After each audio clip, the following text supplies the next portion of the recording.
GNC-550. It's Tuesday, February 8th, and you're listening to the Geek News Central podcast, sponsored by GoDaddy.com.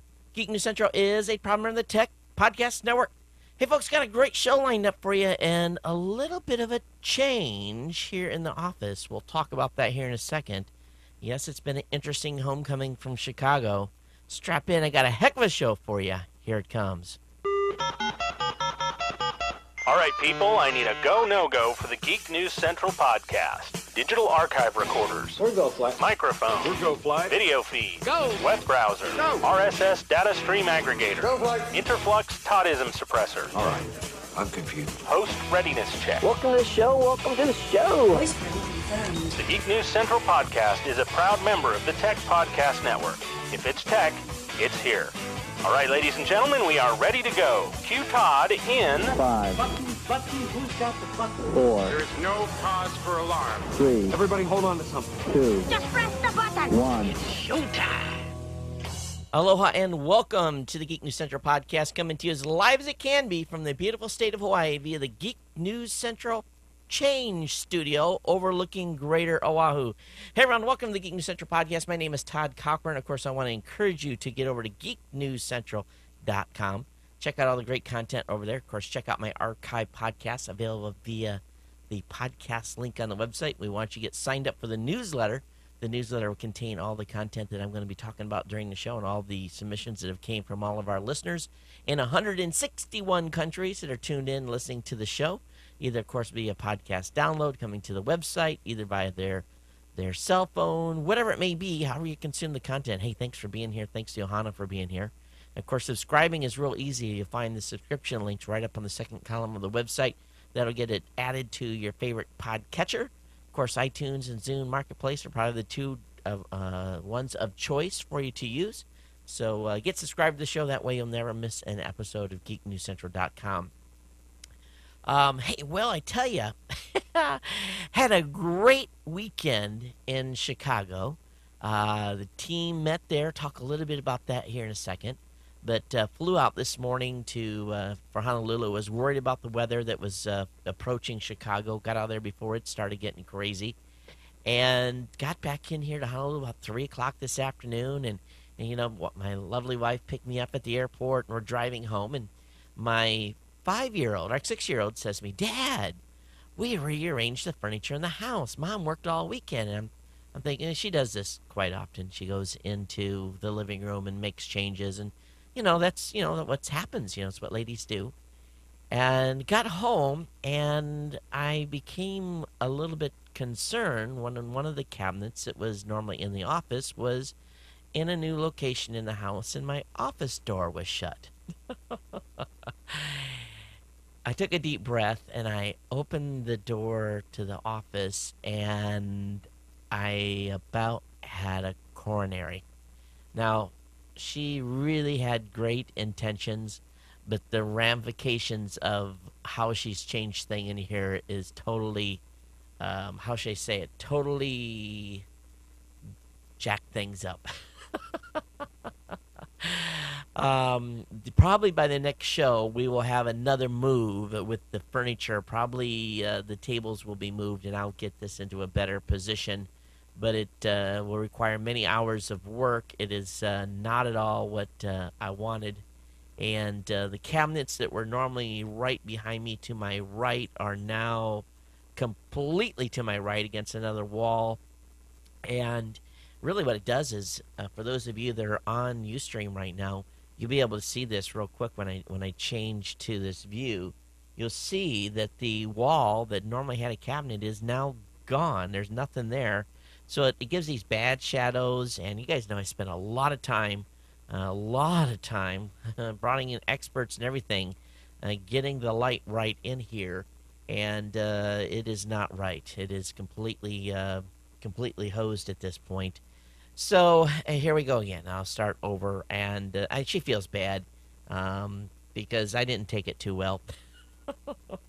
Tried to bite my tongue, but it was pretty not good.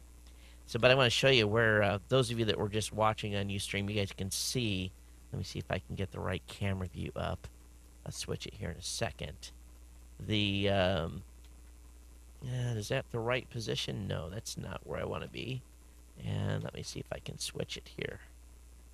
Let me go to this view here. Yeah, you can see a shadow. Let me flip it over. You can see now where the cabinets are at. So that's where they used to be, right there. And now they're over on this side. Of course, there's a big bright light there. But anyway, that is what it is. So I will be making some changes in here. Those of you that are on the audio portion of the show, you guys could care less. You guys could care less but it definitely affects the video thing here. So tonight, I am on the big camera right here in front, and I don't know how this is going to work out. So I guess it'll be a challenge for me to work this tonight. So we'll see what happens.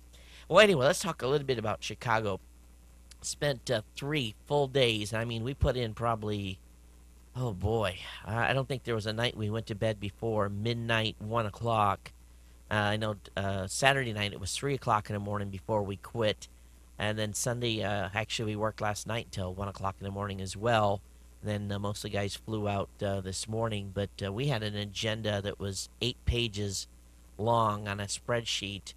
And we got through all our stuff and got organized. And there's a lot of things that I can kind of a little bit talk about, and a lot of things that I will not talk about just because we've got that stuff under wraps. I'm really excited about 2010. I really am. I'm really excited about where we're going personnel-wise. Raw Voice is definitely going to grow, and we'll be probably looking for some people in the Columbus, Ohio area to add to the team. So if you're in that area, you want to keep your ears peeled about that. We'll talk about that here in a few weeks. We talked a lot about what's going to be happening with HTML5 and new media. Matter of fact, I put a posting up on Geek News Central tonight talking about HTML5 and new media, and I'll talk about that a little more a little later in the show because I do want to cover that here. Talk about Blueberry.com. Blueberry.com in the coming, I don't know how long it's going to take. We have some back-end work to do on the generator, basically the engine that drives Blueberry.com. But we are going to relaunch Blueberry.com with a completely new, modern, completely new interactive look. I'm really excited by what we're going to be doing there, and I think you will be too when you see the. Actually, we almost got the new site design mocked up, focused on our business model. I think you're going to start seeing some few changes at Blueberry.com and some things we're doing. We're definitely trying to emphasize the full integration we have now with PowerPress and all of the interaction of our hosting service and stats and all that stuff and how it's working out well and selling those points. Talked about, of course, these external boxes like Boxy, the Roku, and of course a variety of other boxes out there. And you guys saw on the Super Bowl that it's all about internet connected TVs, and we've talked about here in the show on where this. I hear my doggy in here; he's scratching himself.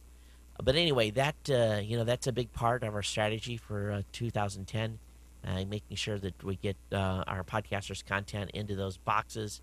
Talking about some license agreements and stuff that we're signing with some third-party companies, bringing some new services on board. And of course, one thing that we've actually been working on already is, let me see if I can bring this up on the screen, is Tech Podcast TV. Pretty excited with, whoops, I should have took that down. Pretty excited with techpodcast.tv. Ultimately, this site will be HTML5 capable. This template is going to be available online at some point very soon. And basically, we're going to be releasing it as a paid template. There will be 2 versions of it, one for individual podcasters, make it very affordable for them, and then for commercial shows that want to do more than one podcast on it. But we're really excited about this theme and its tight integration with PowerPress. We'll also have an audio theme as well. But, it's things are moving quick, and I'll kind of come back to that here in a little while. Oh, wrong screen here. Come back to it in a little while here talking about HTML5. So, what else? Version 2 of PowerPress. Just, there was just a stack of stuff. And then anything else, really, I can't go into any details about what we talked about And but it's going to be a great year. It really, really is. I'm excited where we are. It's kind of we're at a point where the company's maturing, and we've gotten to the point where we know what our revenue stream is, and we know what works and what hasn't, and it I guess year 6, it's kind of a good point to be in.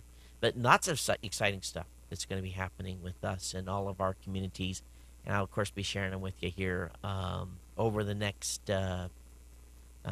couple of months. Probably going to be, you guys noticed that I slowed down on getting videos up online, and I've just been slammed. And that'll start up again tomorrow. I'll start pushing a bunch of stuff up. It's going to come fast and furious now because I got to get it all aligned here. And I'm more than a week, 10 days behind, but going out to Chicago really slowed me up. But we're still, of course, pushing stuff to Blip, YouTube, and, of course, the special media feed has all the media that's being pushed up there. Get subscribed to that. Definitely appreciate it. Okay, what else am I got going on here? Definitely thanks for those of you that are contributing to the salary replacement plan. And of course, it's continuing to be a little bit slow going, but if you're interested in doing that, second column of the website, there's a link there. Definitely check that out. And if you're willing to donate, that's greatly appreciated. Let's take care of a little business here. Hey, you all saw the Super Bowl. You all saw the GoDaddy ads. You saw probably some of the stuff over there on their website. Lots of commentary on Twitter, positive and negative about the ads. So, I don't know. It's an interesting strategy that they're putting forth, but without a doubt, they're hosting products, their servers, their virtual dedicated servers, their grid hosting, their domain names. It's really the best value in the domain space. If you're looking for a domain name, looking for a hosted server, looking for a dedicated server, when you get over to GoDaddy.com, don't forget your Geek here at GeekNewsCentral.com. Use Geek5 to save 15% on orders $20 or more. Of course, you can use the code TOD20 to get 20% off a 1-year shared hosting account. ComSale will get you .coms renewals as well at $7.49. And, of course, the promo code TOD will get you 10% off on non-domain orders. I want to thank GoDaddy for being a longtime sponsor here of the show. And, of course, we encourage you to pick up your online products over there at GoDaddy.com. Hey, what's funny this weekend is we were all sitting around a table. We had a projection screen up. And one of the guys that was actually sitting next to the projection screen, he was like, dude, that thing is just driving me crazy. It's blowing heat on me. He said, can I shut this thing off? I said, yeah, we can, because I was basically sharing up my screen on a projector. And I said, here, this is a better way to do this. I said, let's just go ahead and start a GoToMeeting session right here in the in the suite. And so we did. It was kind of cool because, it was a GoToMeeting session where we were all in it right around the same table. But basically all we were doing is really sharing the screen up. And we kind of laughed about it because a pretty unique way to use the product. And plus we didn't have to run the projector. So I found a new way to use GoToMeeting this weekend. And so, you have to meet with clients and colleagues face-to-face sometimes. But problem is you may have a tight budget, and business travel is really expensive these days. So that's why I recommend doing business by holding meetings online with GoToMeeting for just $49 a month. You can hold as many meetings as you want. It's easy. You'll have the first meeting running in seconds. Of course, I use GoToMeeting all the time to collaborate with my colleagues, like I did this weekend. And actually, we're in the same room, which was kind of funny. Again, saves me time and money. You can try GoToMeeting free for 30 days, but you must visit GoToMeeting.com/techpodcast. That's GoToMeeting.com/techpodcast for a free 30-day trial. Okay, let me go ahead and close this out and make sure I've got all my notes here.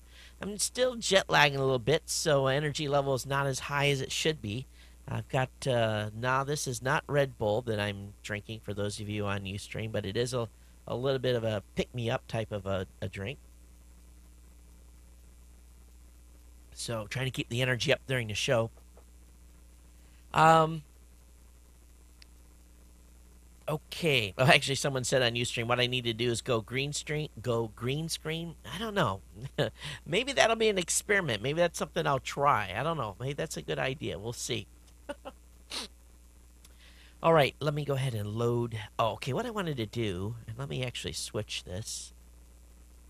I want to talk a little bit about HTML5 and new media. And boy, I tell you, I've been thinking about this a lot. And there is, for a better word, some political issues that are really rearing their head about HTML5. There's some standards concerns. Mozilla really doesn't want to support H.264. Obviously there's some reasoning behind that because any media encoded with H.264 in 2014 is going to become you have to pay a license to have that media online. So that's going to be a bit of a challenge here. They want some more to support OGG, which is really not as good of a video format. It's not as robust. So, we've seen YouTube go ahead and convert all of their video library over into HTML5. And really, all they've done is, and it's really an easy experiment. We've talked about it here on the show already. If you have for example, a file that you've encoded in H.264, MP4, M4V file, and you put that up online, what many browsers today, if you go there with Firefox or IE, you actually have to click it, download it, open it up in Apple QuickTime in order to view it. It's really not a good experience. And that's why Flash, up to this point, has really been the winner. It's been, everyone puts stuff up on Flash. You get a good online viewing online viewing experience with your browser. And really, we've all been beholden to either creating Flash ourselves or using services like YouTube or Blip to encode our videos to Flash, and then have to deal with any branding that they put on a player and so forth. So what HTML5 is really going to do, it's going to free up and allow people like me to make a decision on how I want the experience shared with you on my website. Now, it's going to be a while, a couple of years probably, before we have full implementation by many of the probably IE and Firefox are going to take a little while here, maybe a year, maybe less, I don't know. But all it really is a container, and it's really not a complicated thing to implement. But when you would come to, and what's going to happen soon, if you're using Safari or if you're using Chrome as your browser, and you'll come to Geek News Central, in the near future, what you'll see is all of my videos that are going to be on my website are not only going to be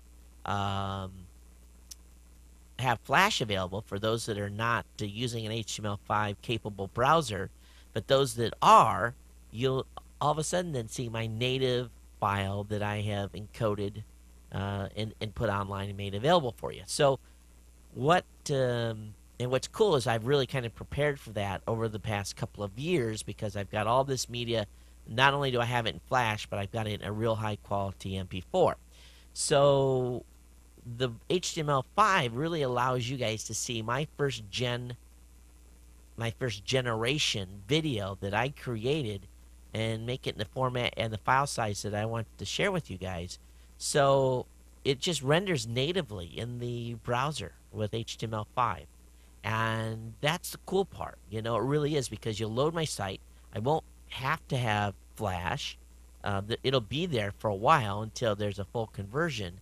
But you guys will be able to get on my website, and as long as I'm willing to host my media files, when it loads, you're going to get the version of media file that I really want, because I don't have to worry about YouTube having a bad encode, which often happens, and it's not as good as the original. So I'm pretty excited about where we're going with HTML5. There is issues, of course, with the politics of the different groups trying to force their implementation down on one another. But I think what it's going to do is, just like this techpodcast.tv website that I have up, if right here, this creator, or one of our content producers over there, is using a Vimeo for his video. Then if you load up one of mine, I've got YouTube using as the actual embed, and then there's other ones here that are Blip. Now, while Flash is universal, every one of these players looks a little different. So what we'll be able to do with the HTML5 is the experience will be the same no matter who's creating the media, as long as everyone's working together within the same encoding standards. And then it makes for a great experience, because when people come here on Safari, not are they going to see a flash, they're going to see the HTML5 embed player, and we'll be able to design that so it looks the same for every video that's encoded, and we're not going to have to worry about incompatibility between different different services. So I'm real excited about that. We'll see what happens, and I know we can tell you in PowerPress 2.0, Angela's already announced that we'll have full HTML5 support, and for anyone that has a template that will support it, you'll be able to really to implement it. And what that's going to ultimately mean here is that more power, more control by the media creator, and it's going to be a great experience for everybody. And for all of you that are creating content for your trips, and you're putting these up online, now it's going to be real simple, really, really simple. All you need to know is where that video resides. You'll be able to put it in this special bracket. It'll be very easy to implement for anyone to be able to do. And when grandparents or family members come over to your website, boom, it's there, it's available, it'll play. We're not quite there yet. Because we have to get all the folks that are creating browsers to agree what formats to support. Now, what's being predicted is that Google, by next year or the year after, will introduce a new video format. It's actually what's pretty likely to happen. That will probably be the adoption standard, because everyone is going to be liable to paying those licensing fees for H.264 in 2014, and no one knows what those licensing fees are going to be. They're not going to be cheap for people doing commercial content. So we'll see what happens there. But Google's going to really, I think, because they have to, they're going to be changing up and introducing a new video standard.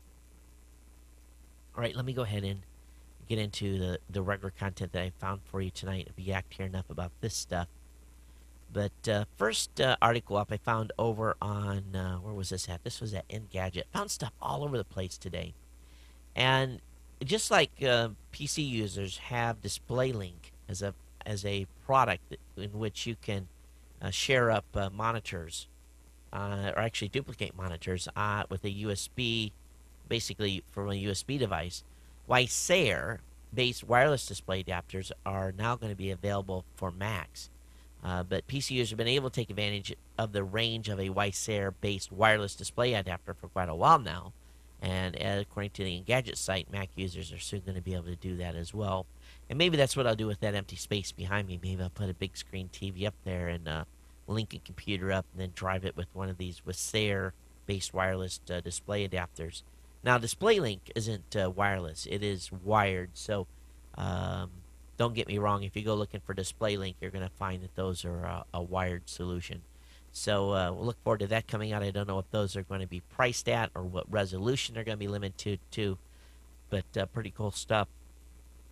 This weekend I got a chance to play around a little bit with a Logitech Squeezebox, one of the models that's been on the street for a while. But it's being reported that the Logitech Squeezebox Touch has been delayed again. And it's a real small device that allows you to listen to podcasts, to stream audio. It's basically an audio device, and it's one of those devices that we're looking at, making sure that we get content for our content creators in and linked to. But Logitech Squeezebox Touch has been delayed, and Logitech's promising to get it out as soon as possible, and we'll see if it goes into March now that it's already February.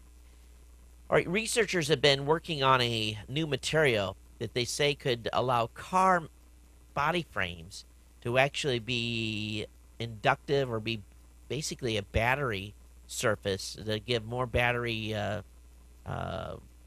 charge holding capability for a vehicle.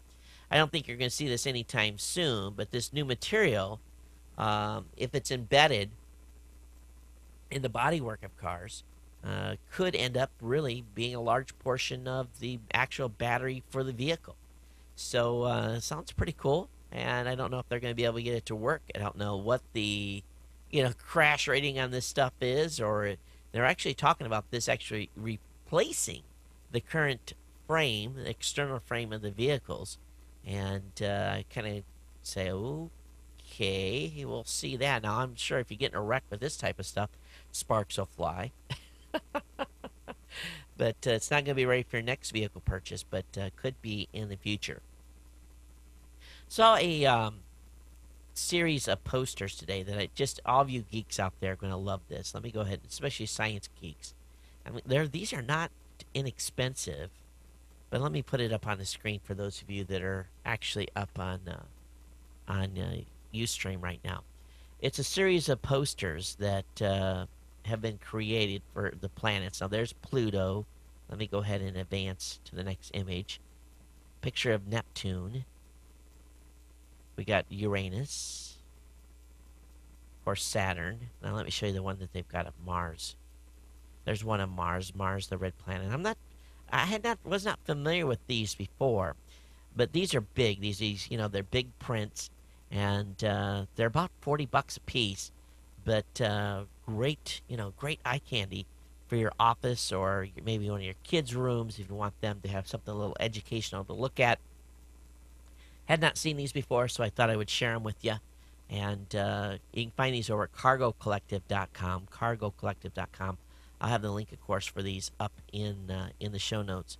Hey, over on GigaOM, there was a article that I read last night talking about the 7 somewhat United States of Facebook. And what it is it shows how people are kind of grouped together. And as you can see on the screen, or actually those of you that are listening can, what it is it shows like folks that live in Wisconsin, Illinois, Michigan, Ohio, Indiana, into the eastern states, northeastern states are kind of grouped together. Then, Kentucky, Georgia, Mississippi, all the way up to Virginia, down in Florida. That's an area that is tightly aligned. Then you've got the greater Texas area, which goes up into Arkansas, Nebraska, and so forth. And then you've got the nomadic West with a section of the country being what they're really labeling the kind of the Utah, the Mormon factor. And then they've got sections of California that are really tied together, being LA and San Francisco, and then the Pacific Northwest. So really 7 kind of unique areas where there's a lot of concentrated friends, people sharing information. It just kind of shows that people that live in, let's say, Indiana or Ohio have a much higher tendency to migrate to the Northeast corridor, whereas, the folks that live down south, they really don't go any farther up maybe than, at least Facebook tracking-wise, into Virginia. And it just shows how people, I think what it is, it's a trend here, a data analysis, that shows that Facebook users in the U.S. can be roughly segmented into 7 different segments. And I'll let you guys take a look at this when you load it up in the show notes. But I thought it was pretty interesting. I really did. Of course, no links out to Hawaii. They don't show Hawaii in this thing. I guess they forgot Hawaii and Alaska were part of the United States because they only show the lower 48. Pretty typical. All right, let me go ahead and move on here to a article about from Robin Good on his MasterNewMedia.org website talking about email newsletter distribution and mailing services. Many people ask me, Todd, which service do you use to send out your newsletter? Well, I use the free Google Groups in a newsletter mode. I don't allow people to send an email back to the mailing list. It's just a one-way distribution, and it's free. It may have its challenges at times because some folks will get, either the service will mark the email as spam or so forth. But if you're looking for email distribution service that, basically guarantees that 89 to 90% of the people that are in your list are going to get the email at all times, there's a variety of companies: MailChimp, Contact Pro, BraveNet, Com100, your mailing list provider, of course, at a variety of different price points as well. And some of these are very expensive. Google Groups is always free. That's what I like about that. Hey, those of you that have been using the Netflix streaming service, being able to either on your Roku box or on your local computer, they're saying that 1080p streaming is not coming to Netflix this year. Netflix has kind of backpedaled a little bit. They said initially in a statement earlier this year that it had incorrectly acknowledged 1080p streaming in the company's 2010 development roadmap, and they're saying that that is not going to happen this year. 1080p is down the road a ways. And I'm thinking they might be under a little pressure and maybe trying to, kind of, how should I say it, stave off action by the Comcast and the Time Warners of the world, because I can only imagine they've got to be a little bit worried that they're going to start, impacting their deliverability of this content, by throttling their service. So only time will tell here on this. I know there's been a lot of worry, and Netflix has been in congressional offices, saying, "Hey, we need to do something about this to make sure they're not going to affect us." And I got actually an article a little later in the show here talking about something that Comcast CEO had said in a congressional hearing that are kind of you'll laugh a little bit about. So I'll have that up here in a little bit. But anyway, 1080p streaming not coming to Netflix this year. Those of you that have got a jailbroke iPhone, hackers have shipped Pawnage Tool version 3.1.3 for the iPhone. So iPhone dev team, again, has introduced Pawnage Tool 3.15, which now supports Apple's recently released iPhone OS 3.1.3. So be able to unlock your phone with this new version. Google is reportedly working on a phone translator, and this comes from the Times Online. And waiting for this to load here for those of you on Ustream. This is pretty exciting stuff. Google is developing software, and this is again on technology at timesonline.co.uk, where they're saying Google is developing software for the first phone capable of translating foreign languages almost instantly, like Babelfish, of course, in the Hitchhiker's Guide to the Galaxy. By building existing technology in voice recognition and automatic translation, Google hopes to have a basic system ready within a couple of years. And this is exciting to me because, my wife's Japanese. I don't speak Japanese very well. And it'd be kind of nice to be able to do that. Isn't it? It's the world is changing very fast around us. And, you can do a lot of translation online now. Google makes it really easy to do that. And other services do as well. But, if I can speak into the phone and within just, a very short time, the person that's receiving the call gets it in Japanese and vice versa, that's money. That's money. Think about the business opportunities that is put forth there. This is really, that excites me more than anything. It really does. And I'm sure many of you have relatives or people that you know in foreign countries that there's a little bit of a language barrier. And maybe, for those of you that have taken French, you got a little smidging of French maybe that you know how to speak, or German or whatever it may be. And then to be able to invoke a service to do the translation for you is pretty cool. Here in the United States, you go overseas, anywhere outside the United States, and people speak 2, 3, 4 languages.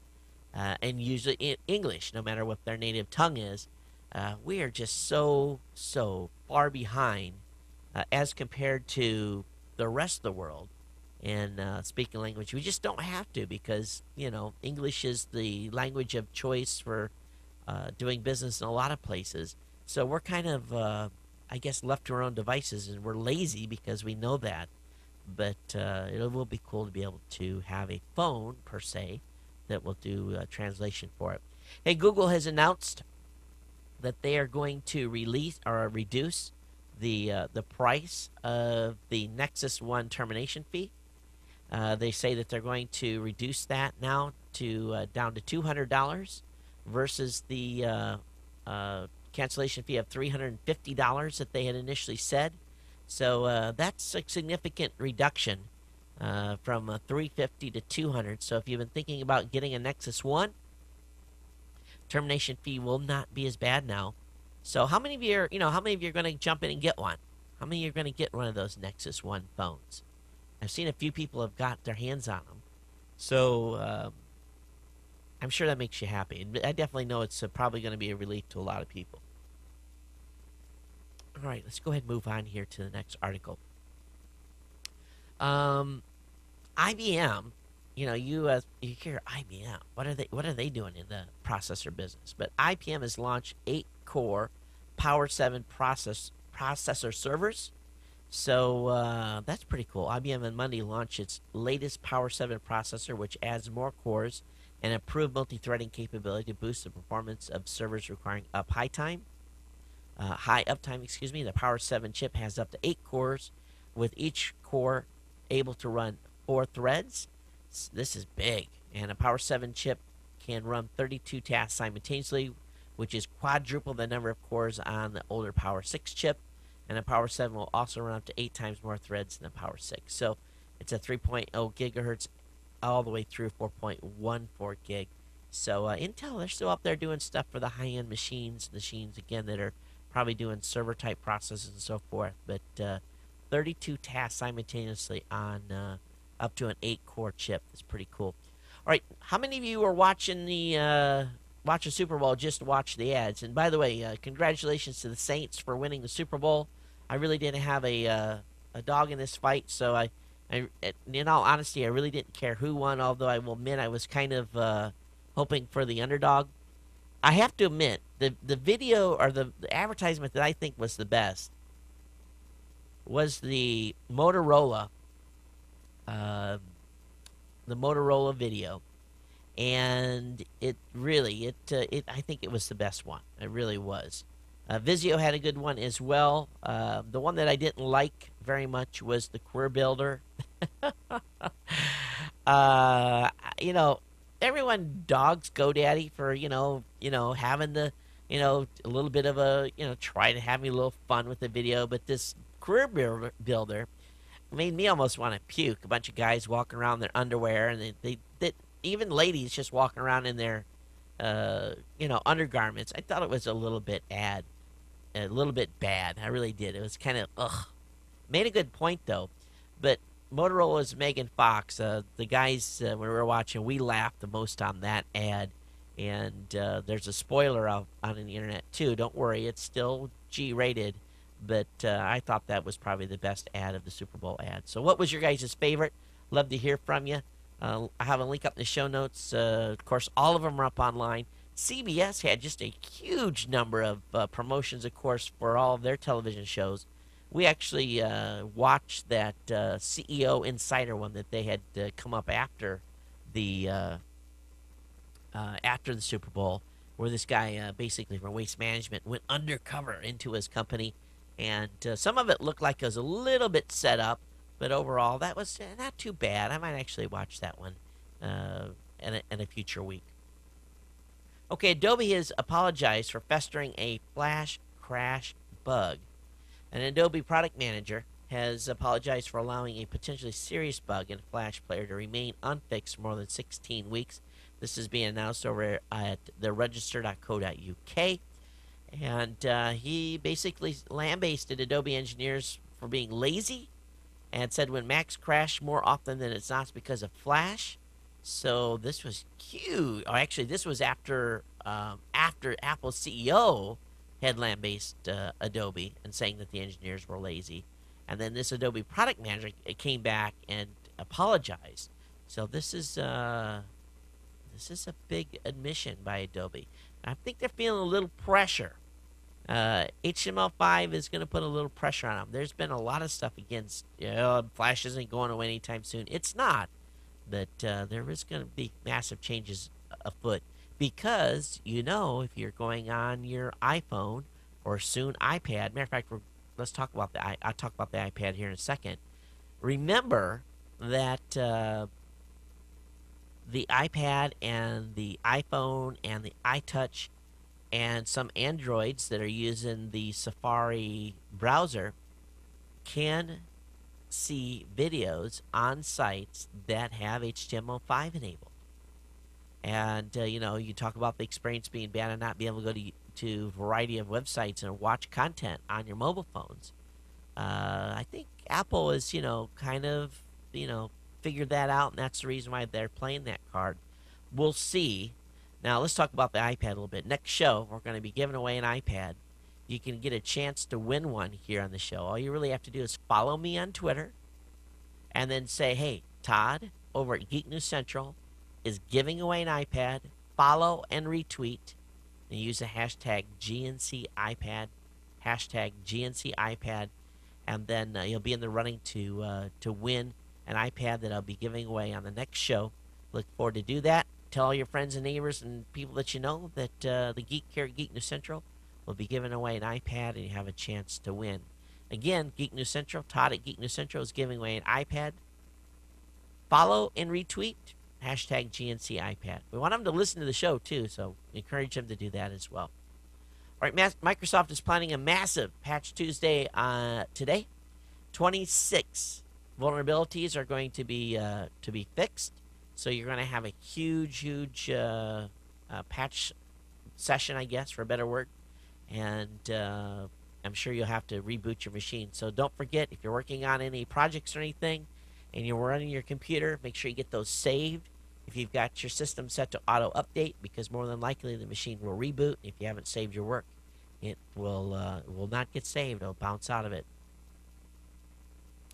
Of course, Google had a search ad in the Super Bowl, which was pretty cool. I think it was well done for Google, and this is a video that's been on the internet for a while, and they didn't make a special video, but they'd had good viability with this on YouTube, so that's the one they used. And I think I got to say, yeah, that's about right. If whatever you're doing in life, what do you do? Oh, I need information on that. I go Google it, right? And so I think it really hit home for me that how intrinsic Google has become to all of us. All right, this is kind of exciting, or maybe not exciting, depending on how you look at this. Over at Business Week, there's an article that is talking about scientists are saying that they have spotted the gene tied to aging. And what I found interesting, and I'll highlight here, and for those of you that are on Ustream, some people are programmed to age at a faster rate, study says. And this, to me, is a little bit troubling in the fact that if they start doing any type of gene mapping on all of us, they pull our DNA and analyze it, there could come a day when insurance companies say, oh, you're programmed to age at a faster rate. Your insurance policy is going to be much, much higher because of that. At what point do they start using all the scientific data that they're finding in our chromosomes and in our genes and our DNA makeup? When are they going to start using that data against us? You're born as a baby, and then there's a test done that says, oh yeah, this child will have Alzheimer's by the time he's 65. This child will have a tendency for a kidney disease, and or a perfect bill of health, will live to 100 years old. Will they assign a insurance rating on us based upon our DNA, chromosome, and gene makeup? Or all of the above? If you buy a bottle of beer out of the store, will automatically insurance policies go up? While this stuff is good, and while it's great to see science making these advances, it has to be tampered with some sort of rules that basically protect all of us. And while I don't think this is being employed against us right now, what's to say it won't in the future? I don't know. We'll have to watch it and see. All right, over in PC World, all of you that are Akamai are very how should I say it, better aware, or most of you are very aware in the scams that happen online. If you are going on Craigslist, be careful. There's a lot of stuff going out there. Selling something, go ahead and, you can buy, sell stuff online. If you go out there and buy stuff, be careful what you're buying. Make sure you're getting what you paid for. Watch out for help wanted ads. There's lots of scams out there in Craigslist, and I'll have a link up in PC World to you that lists some of the bigger ones that people are continue to get caught up in. So have that link for you. How many of you have said, "Oh, I'm just so bored"? Oh, boredom. Did you know that boredom? There's a study out. Boredom can actually kill you.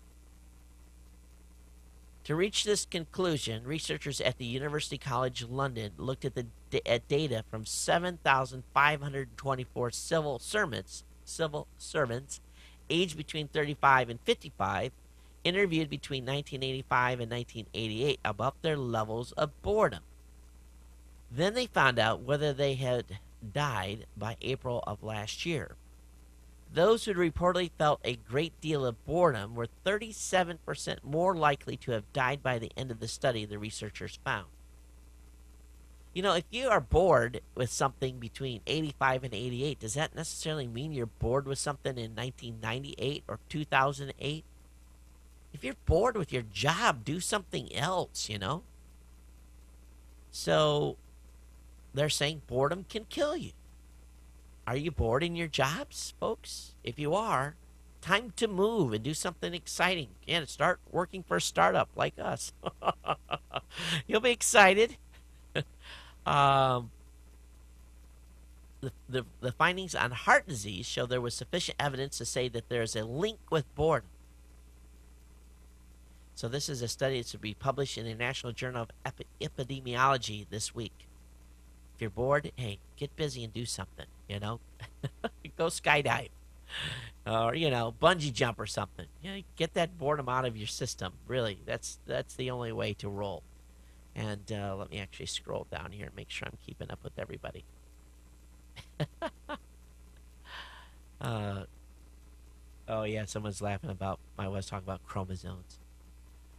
Comcast CEO argues rules will protect customers in merger, while Comcast lawyers argue rules are unconstitutional. Let me say that again. Over on Tech Dirt, Comcast CEO argues rules will protect customers in merger, while the same company's lawyers argue rules are unconstitutional. So apparently, Al Franken, that very controversial senator from Minnesota, blatantly called out Comcast CEO Brian Roberts for being less than honest. Basically, he said, hey, you were in my office. You told me that consumers were covered by these rules. But he brought up this big sign in a congressional hearing that basically shows where Comcast contradicted exactly what the boss of Comcast said. So this is a pretty good 9.5 minute on YouTube, and I will have to hand it to to Senator Al Franken. He put this guy to the task, and I guess it looks like he's being very serious in his job. I didn't know how that was going to work out with him, but he called this guy to the table. It was a pretty good one. So anyway, I have that link up for you in the show notes. Of course, it's involved with the NBC/Comcast merger. And, of course, NBC Universal boss Jeff Zucker was caught lying in his congressional testimony last week. So they were really watching the testimony that was made by the CEO against in the same CEO of Comcast. So nice, to see these guys are still talking out both sides of their mouth. All right, have you ever wished that you could just take your iPhone and plug it into a memory card and pull all your pictures and stuff off it? I really do, because I hate dealing with iTunes. But there's a new card out, and this has just recently been released. It's called Zoom Media Plus.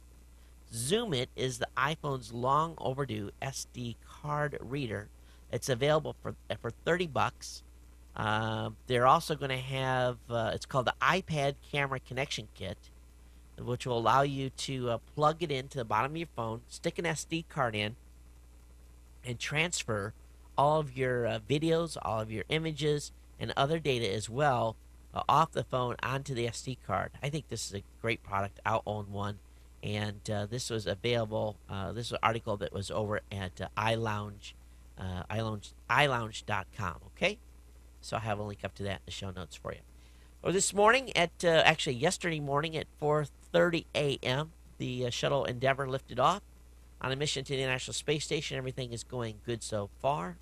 And they did have a cancellation on Sunday's launch, but that is, well past us. The 6-person crew is going to be installing the Tranquility module, and this is the last major U.S. component for the International Space Station during the 13-day mission. There's 3 spacewalks are planned during the lift mission to outfit the new module and perform other work. Wish them luck and Godspeed. Of course, a Progress resupply ship also docked with the International Space Station last week on Thursday.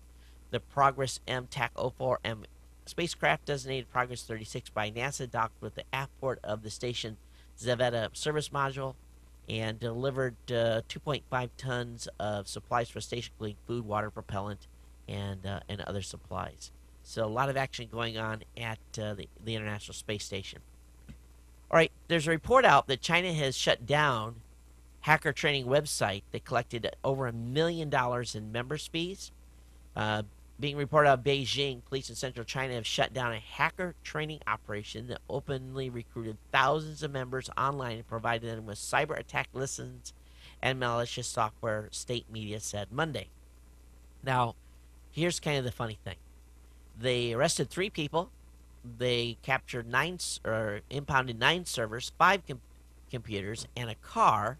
Shut down all the websites involved in the case. Authorities also froze $250,000 American in assets, 1.7 million won. But the site was back up and running within 24 hours. It was brought up on alternate servers. And the company or whoever were running it said, hey, we're back up and running. And they were defending all the stuff that was going on with the Chinese shutting them down. So, that didn't. I guess the Chinese got themselves $250,000 in cash. And I got some people in jail. Meanwhile, the site is back up online. Sounds familiar, doesn't it? All right, Facebook cash scam continues to grow even bigger. And I didn't really say what cash scam is going on with Facebook. Well, apparently, folks are using information that they're finding on Facebook, primarily information about you, your family, your job, your marital status, looking at photos, figuring out how many kids you have, doing all basically building a profile about you. And then fraudsters are using the information to set up boiler rooms and contact people on their list. And really what boiler rooms are, and if you guys have seen those movies where they, the guy calls the guy and says, hey, I got this great stock deal for you. It's a one-day thing only, blah, blah, blah. Be aware, folks, that they are focusing on individuals now that they're building profiles from Facebook. And they may call you and say, hey, oh, by the way, I'm a friend of Tom.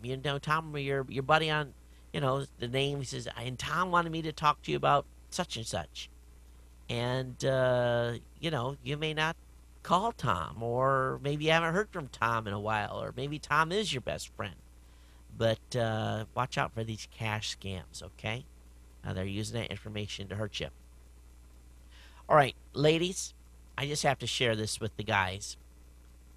Guys, the ladies think that we're wasting too much money on a few things.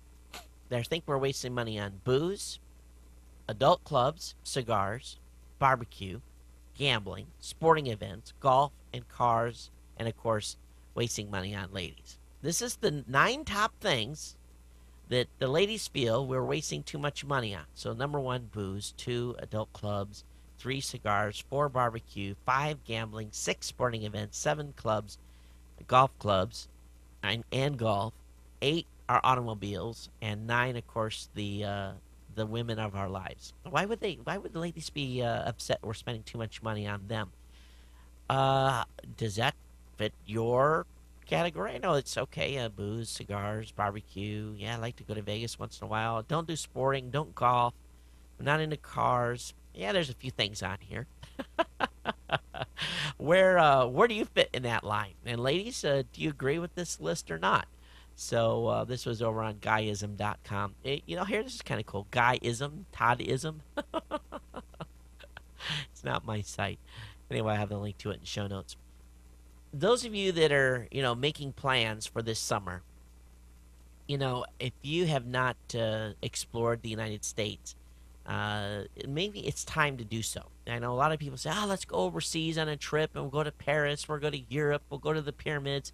But how many of you have really traveled and seen the natural wonders of the United States? There's a great article over at livescience.com talking about the most awe-inspiring national wonders in the United States. And there's a list here of 10 of really some of the best travel spots to go to check out. It takes a lot to wow me. I've, of course, traveled all over the world. And, going to like the Grand Canyon, that was just awe-inspiring. It really was.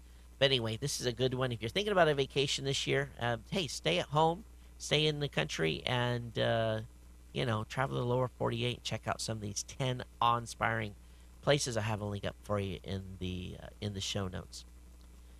Mozilla is dropping 10.4 support with the next Firefox release.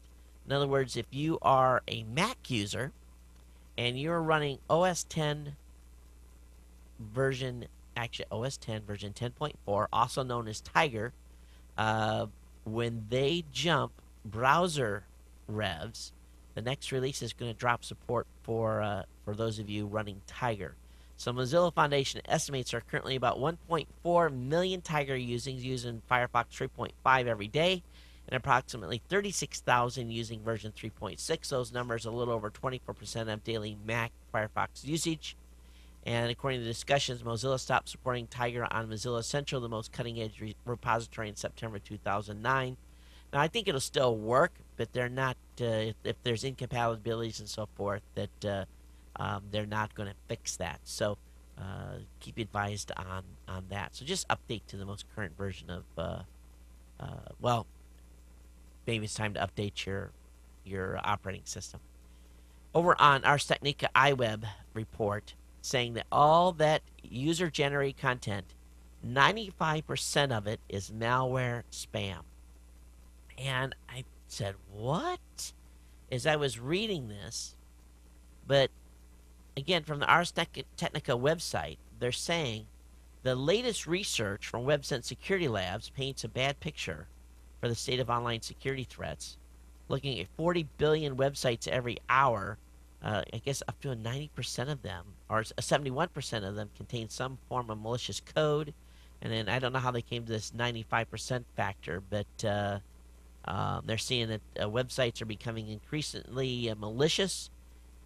Someone that's part of the audience sent me a link to a website that was essentially syndicating all of the content. They had all of my content from Geek News Central on their website. And my browser gave me a warning about that website, saying, hey, it's got this is not a safe website to be on. And it just made me wonder if, that's what they're doing. They're going out and stealing people's content. Someone goes to a website, here's some pretty good stuff. And they end up getting their machine infected because, they're on a website that is doing nothing more but to try people to attract people in based upon content from other websites. So keep you advised. I have that link up for you in the show notes. Hey, the FBI at this time wants 2 years of internet service providers' weblogs. So if your internet service provider goes ahead and agrees with the FBI and implements this, they will keep a record of everywhere that you go on the internet for at least 2 years. And to keep that data so that if the FBI needs to access it and find out what you've been doing online, they can do so with the subpoena. So that's pretty remarkable. 2 years of content. Can you imagine having to keep track of where everyone and what everyone did online for 2 years? Wow. It makes me feel a little uncomfortable. How about you? You just never know when the U.S. government gets their mind to dig into this stuff. Even if you go someplace by mistake, what is that? What are the ramifications of that? So anyway, I have this link up for you in the show notes to check out. All right, the Hubble has taken a portrait of Pluto, of course, everyone's favorite X-planet. Hubble has taken the most dramatic pictures yet of Pluto. And as I'm looking at them, there's really not a lot to see. I have the link up for you in the show notes. But some of the pictures are pretty amazing. And, of course, Pluto's way, way, way out there on the very edge of our universe. So I'll have a link up to this in the show notes. You guys can check it out. And maybe you'll add this as a background to your website. Imagine you're up on Facebook on your mobile phone, and all of a sudden you start seeing people giving well wishes to a family member who has died, and maybe in particular your brother. Well, it turns out that whoops, let me go ahead and I'm on the wrong article for those of you over here. There was a twin had learned that his brother had died. What's going on? How come that's not loading? Copy. Paste and go. There we go. Anyway, this twin had learned of his teen brother's death on Facebook. Basically, his brother had been in an automobile accident, and the police were having a hard time identifying the body, but people were sending out well wishes to the friend that he was with, and the brother kind of tuned into it and figured out his brother was dead via Facebook, and the authorities hadn't even reached out to him. It's pretty sad, really, to kind of learn that way, but it just goes to show you how fast something can spread on the internet via Facebook, and it's not the way I want to be informed that if a loved one has passed away. All right, my last article of the night tonight here before we get into the rest of the content. Hey, Boeing has, they've been working on a new version of the 747, and Boeing's new generation 747 is take flight. I'm pretty excited about this. Today was its first flight. Boeing 747-8F took his very first test flight today, and boy, I tell you, this is cool. This is going to be a freighter. Long-range freight aircraft, and it's all got new engines, retooled, really a modern 747. And this is the first time that Boeing has ever had two aircraft in a test phase. Of course, they've got the 787, the Boeing 787 Dreamliner is in testing right now as well, and so they're busy over there. Actually, I sat beside a guy. Oh, which leg was it? Oh, I was on the way back from when I flew out of Honolulu to Chicago on Thursday night. The guy that was sitting beside me, he was a pilot for Boeing, and he was basically would ferry VIPs around and so forth. And he had just gotten back from a multi-day trip down in Australia. Had a pretty good conversation with him, and if I'd have known about this, I'd have pinged him on the 747 a little bit. But we talked about a couple of other aircraft in Boeing's pipeline, and they're staying pretty busy. Okay, let me go ahead and bring up the I have no voicemail comments tonight, but I do have a couple of emails, and let's see if I can get these up for you. Actually, I need to change that. All right. Boom, boom, boom. Here we go. I gotta wait for this to load. I got an email from Trucker Tom. Acid syringe could spell an end to the dentist drill. And this is over at thedailymail.co.uk. This will be up in our listener links. Researchers claim an acid syringe could replace the dentist drill. And basically what this acid does is only gets rid of the decay, and it etches through the enamel into the cavity below, which is then cleaned and dried using ethanol. Shooting ethanol in my mouth, that's kind of scary. And then the dentist injects a quick dry resin into the hole, which hardens quicker under a high energy blue light. The finishing filling looks like normal tooth enamel, and the whole process takes 15 minutes. So no longer will you have to get, a bunch of, lidocaine, and then wait to get numbed up, and then have them drill you, and then pack that filling with the. So now they're just going to take a syringe, drop a little acid on the tooth, eat into the decay, clean it with a little ethanol, and kind of cool. The developer says small areas of decay or caries can be treated early before they develop into large cavities, sparing patients more invasive treatment and discomfort. And the treatment is being developed by a German company, DMG Dental Products, in conjunction with the University of Kiel and Charite Medical School in Berlin.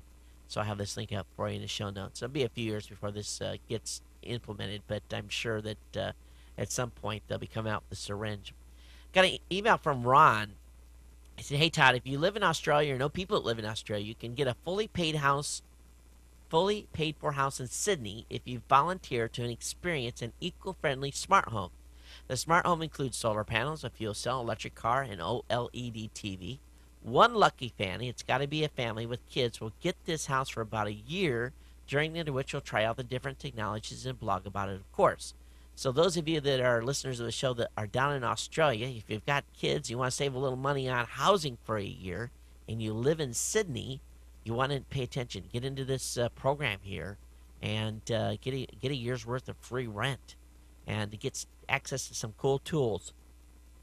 So anyway, link to that's in the show notes.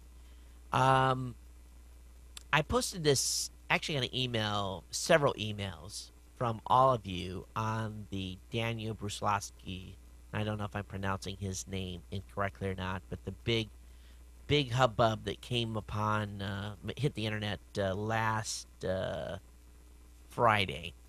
Apparently, and I've known Daniel for a long time. I knew Daniel when he first came to podcast and New Media Expo the very first year, and he was doing his teen podcasting thing.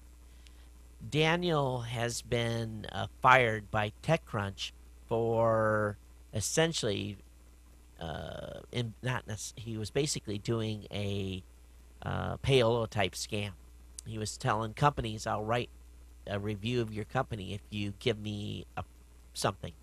And I don't know how many times this happened, but the only thing that they really announced on TechCrunch was that he had asked for a MacBook Air for a positive review on for a website. Of course, TechCrunch has fired him, and Daniel released an apology, which I was not impressed with. I had posted about that on my blog. I'd gotten some negative response from my reaction to it. But Daniel's been in the new media space a long time now, and I think 4 years is. I think he really hit upon his speed when he was 13. He's 17 now. I saw Daniel out at the Consumer Electronics Show. He was on the Plan 8 podcast talking about different products and services. We actually recorded the Plan 8 podcast for their team over there and provided video for that. Daniel, I don't know what happened. I'm disappointed. I really am in what I've heard. But he's been in the new media space long enough, and he knows what's allowed and what's not allowed. And he perfectly well, in my opinion, knew better than to ask for a product or service for a write-up on a website. A lot of people are coming to his defense, but he'd been in the space long enough. He knew. And he is basically, in his apology, scoffing it off to his age and using the "I'm just young, I don't know what I was doing" factor. And I don't buy it. And I'd like to see more of a admission of guilt from him. He didn't admit to doing, he said cross the line. He didn't say that he was, had done wrong by asking for products to review. Or asking for things. We get products to review here at Geek News Central every day of the week. Stuff comes in. A lot of stuff I never review. If I don't review it, I send it back. Stuff that I do review on the website, there's an acknowledgement that they have sent me a product to review. I never guarantee a positive review for a product or a service, and I always disclose it. There's always a disclaimer on the website. everyone in the podcasting, blogging space knows that there's FTC regulations in place now that make it illegal. It's illegal and punishable by a huge fine if you don't disclose in your show, on your blog, that you have received something in return for a blog post. Now, if someone sent me something as simple as a remote control or a pencil, and I didn't disclaim that I had been given this in return for an article, then I could be held for a heavy fine by the Federal Trade Commission if they so choose to go after me. And I think Michael Arrington over at TechCrunch did the right thing by firing the young man. And basically, this is a big wake-up call. It's going to follow him around for a long time. And people will give him the benefit of the doubt. He will get a second chance. But his lack of... He's lived on the internet. And his response looked like some political spin ploy to me. And I was really disappointed. I would rather I could have been more accepting if he said, yeah, folks, I screwed up. I was dumb. I didn't think what I was doing. I asked for a product review. I'm sorry. It was a bad judgment on my part, blah, blah, blah. If he'd have said that in his article, I would have been say, okay, I'll give the kid the benefit of the doubt. Okay, I'll give him a second chance. But he spun it in such a way that just really irritated me. And just because I know him, I know, he knows. It's just, I don't know, I'll stop. But Daniel, if you're listening, I'd love to see a better apology, a more forthright apology, more heartfelt, and you need an apology to all of us that had big aspirations for you. All right? Okay. Let's go ahead and move into the next. And Jim, thanks for sending me those links. Got an email from Toby. Todd, longtime member of the Ohana. Ever heard of Huff Duffer? Don't remember bringing it up on any podcast. Anyway, great way to share favorite podcasts. HuffDuffer.com. HuffDuffer.com. Here's my account. Have not huff-duffed any of your stuff yet, but we'll soon. I'll have this link up in the show notes. Tony's a listener out in Austin. Or Toby is a listener out in Austin. Got an email from Trucker Tom. The great global warming collapse. And talking about a 2007 report to date on global warming. And I have this linked up in the show notes. Thanks for sending it over to me, Trucker Tom. I appreciate it. Got an email as well talking about the climate scandal, Professor Phil Jones, and how he admitted in a timesonline.co.uk article about thinking about killing himself after he was involved in the email scam. Basically, those guys were hedging the numbers in their reporting of global warming.